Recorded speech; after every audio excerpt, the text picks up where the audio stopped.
mengapa kita sering berdoa, memohon kepada Allah, berdoa untuk segala kebutuhan kita, untuk segala hajat kita, berdoa untuk kesulitan-kesulitan kita, tetapi sulit diijabahi oleh Allah. Ini diantaranya adalah karena ketika kita berdoa belum betul-betul pasrah dan ikhlas kepada Allah. Masih banyak tercampur dengan ego-ego yang ada di dalam hati kita. Inilah mengapa di dalam kitab Al-Hikam didawuhkan bahwasanya ibadah atau doa yang paling mudah diterima oleh Allah adalah ibadah-ibadah atau doa yang tidak kita sadari dan yang tidak kita nilai ibadah-ibadah tersebut. Artinya ibadah yang tidak kita sadari adalah ibadah yang tidak kita akui kita bisa melakukan ibadah tersebut. Ketika kita masih menyadari kita bisa beribadah, berarti kita masih mensekutukan Allah. Oh, saya alhamdulillah, seakan-akan alhamdulillah. Tetapi di balik itu alhamdulillah saya sudah sholat, ya bisa istiqomah di masjid 5 waktu. Alhamdulillah saya bisa sedekah kepada tetangga saya fakir miskin. Alhamdulillah saya mengaji, sudah khatam 30 juz, bahkan ya hafal Al-Quran. Nah, kelihatannya bagus, alhamdulillah, tetapi di situ masih tersimpan penyakit, yakni rasa keakuan bisa melakukan sesuatu. Dan ini yang menjadikan banyak sekali penghalang-penghalang dalam doa-doa kita.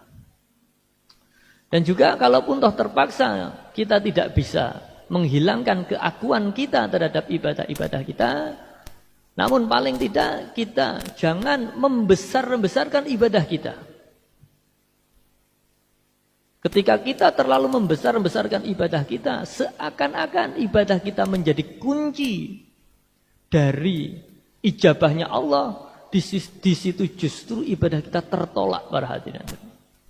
Karena apa? Sesungguhnya yang menjadikan Allah mengijabahi doa kita itu bukan karena doa-doa kita, tetapi karena murni kehendak Allah.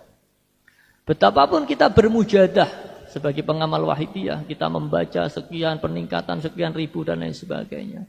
Ketika Allah tidak ijabah, ya kita tidak akan mendapatkan apa yang kita harapkan.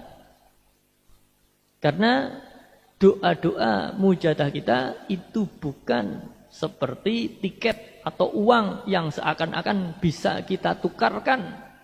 Saya mujadah sekian ribu, seakan-akan kita nyelengi celengan sehingga nanti bisa kita tukarkan voucher untuk ya mendapatkan fasilitas nikmat dari Allah. Tidak demikian. Tetapi doa-doa dan ibadah kita semata-mata karena pengabdian kita kepada Allah. Maka sesungguhnya pada hakikatnya kita berdoa ataupun tidak, ini Allah tetap akan mencukupi kebutuhan kita. Tetapi kita diperintahkan untuk berdoa. Maka ud'uni astajib lakum, berdoalah kepadaku maka engkau akan kuijabahi. Maka ketika kita berdoa bukan karena rasa butuh kita. Karena jika kita berdoa karena rasa butuh kita, ini sama saja kita ya menghina Allah para hadirin. Seakan-akan Allah tidak tahu kebutuhan kita jika kita tidak minta. Ini tandanya kita menghina kemahatauan Allah, kemahabesaran Allah para hadirin. Maka ketika kita berdoa, ya Allah, saya mohon, saya memiliki hajat ini, hajat itu. Tetapi permohonan saya ini bukan karena ya, saya merasa panjenengan tidak tahu. Saya berdoa ini karena panjenengan perintah ud'uni astajib lakum. Maka doa saya ini adalah berdasarkan perintah panjenengan. Kalaupun toh panjenengan tidak memerintah saya, ya Allah, saya tidak berdoa ya Allah.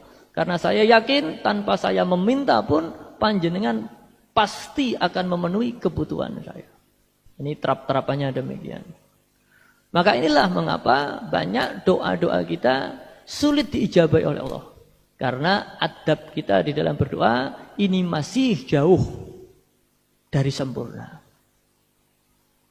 Namun alhamdulillah para hadirin hadirat, kita oleh beliau Mbah Yai Majid dikenalkan dengan doa sholawat, diizinkan untuk mengamalkan doa sholawat yang beliau taklif, yakni sholawat wahidiyah, di mana kita diajak untuk DP-DP mohon syafaat kepada beliau Rasulullah sallallahu alaihi wasallam. Yang mana alhamdulillah dengan barokah wasilah kepada beliau Rasulullah, tidak jarang doa-doa kita justru lebih diijabahi. Mengapa demikian? Karena sekali lagi doa-doa permohonan ini semua pada hakikatnya muaranya adalah kepada Allah. Tujuannya adalah kepada Allah. Semua doa-doa ini pada hakikatnya yang mengijabahi adalah Allah.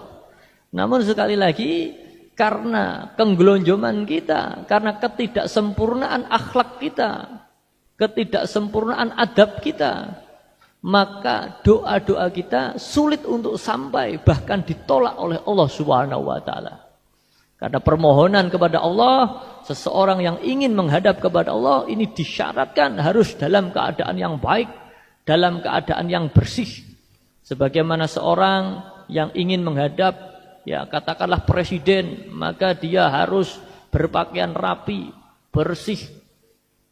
Dia harus memiliki keterangan-keterangan diri yang baik, adab yang baik, dan lain sebagainya. Yang mana tidak semua ini ya bisa memenuhi persyaratan tersebut. Maka itulah kita memohon, kita meminta wasilah kepada ya, orang yang paling dicintai oleh Allah. Dan itu diperintah oleh Allah. Ya, diperintah untuk meminta wasilah kepada beliau Rasulullah sallallahu alaihi wasallam.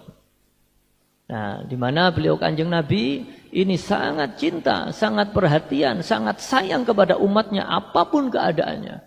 Bahkan ketika umatnya ini berdoa dalam keadaan yang ya kurang baik, bahkan su'ul adab, dengan kasih sayang beliau senantiasa ya dengan telatennya mendatangi dan memperhatikan kita para. Saya sering mengibaratkan di dalam rumah tangga, di dalam keluarga, ini secara umum yang bekerja, yang punya uang, yang memiliki kebijakan moneter di dalam rumah tangga, ini adalah bapaknya. Tetapi anak kecil umumnya kalau minta sesuatu, minta beli pulpen, minta beli ya buku, minta beli mainan, minta beli jajan, minta beli sepatu, umumnya mintanya kepada ibunya, bukan kepada bapaknya. Padahal anak kecil tahu yang bekerja bapaknya. Mengapa demikian? Karena umumnya anak kecil belum tahu bagaimana cara meminta kepada bapaknya. Seringkali ketika meminta kepada bapaknya, ini dalam keadaan yang tidak pas. Bapaknya baru pulang dari ladang, panas-panas, baru masuk rumah, kemudian anaknya merengek, minta ini, minta itu. Ya umumnya ya bapaknya akan marah.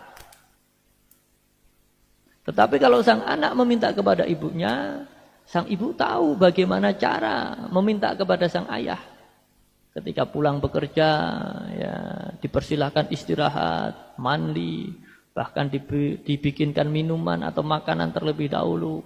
Ketika kemudian sudah santai, sudah rileks, baru disampaikan, Bapak, ini tadi sang anak ada kebutuhan, sekolahnya ini, itu, dan lain sebagainya. Bapak kalau ada uang, mungkin bisa diusahakan untuk dibelikan. Nah, sang bapak akan luluh. Demikian pula permohonan kita kepada Allah para hadirin. Semua permohonan ini yang ijabah adalah Allah. Tetapi karena kesuul adaban kita di dalam berdoa, ketika kita berdoa, masih banyak sekali keakuan-keakuan yang menyertainya. Masih banyak sekali ujub, riya, takabur yang menyertainya.